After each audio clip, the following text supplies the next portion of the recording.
I'm here with Christopher Davis, the Director of Fund Analysis here at Morningstar Canada and the Chair of the Morningstar Awards this year. So Chris, thanks so much for joining me. Thanks for having me, Ashley. So the Morningstar Awards are actually in their 19th year, and they're being held November 27th at the Fairmont Royal York right here in Toronto. And year after year, we really aim to recognize outstanding achievement in the fund industry. Yeah, I mean, that's the whole idea. It's to convene the best and brightest of the fund industry and recognize what accomplishments they've made, not just over the past year, but over their lifetime of their careers. That's great. So for people that don't attend, we'll talk a little bit about the awards.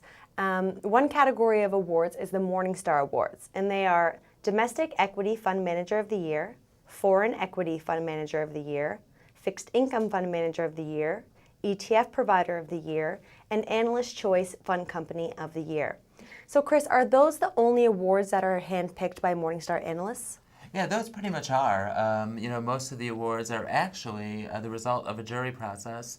I'm responsible for convening juries of fund analysts from across the Canadian landscape. And so really the awards are a consensus opinion of lots of folks, not just Morningstar.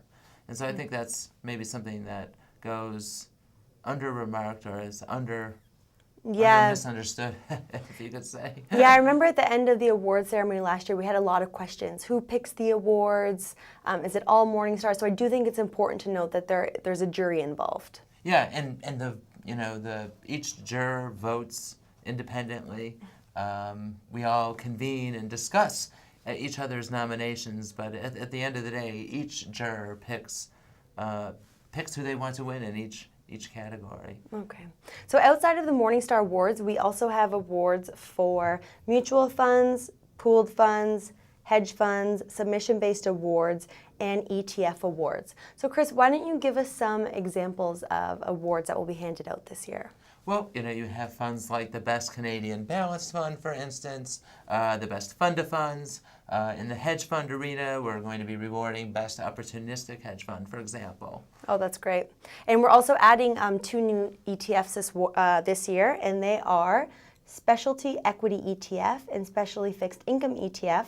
As well, for the submission-based ETF award, the criteria has been modified to include education. And we also have a new host this year, which is Catherine Murray from BNN. Yeah, I think she's going to be a lot of fun. Yeah, I'm excited to see her.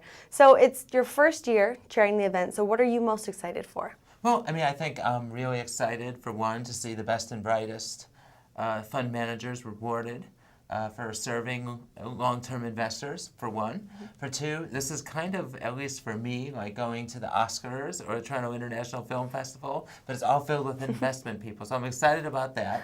And third, there always is really good food and drink, and I usually hold off on the drink until after the awards ceremony is over. But after chairing this, I think I'll have earned a couple drinks. So. You will definitely have deserved it at that point. All right, so if you're looking to attend the awards, just go to www.investmentawards.com, and we hope to see you November 27th at the Fairmont Royal York here in Toronto. Boom, boom, boom.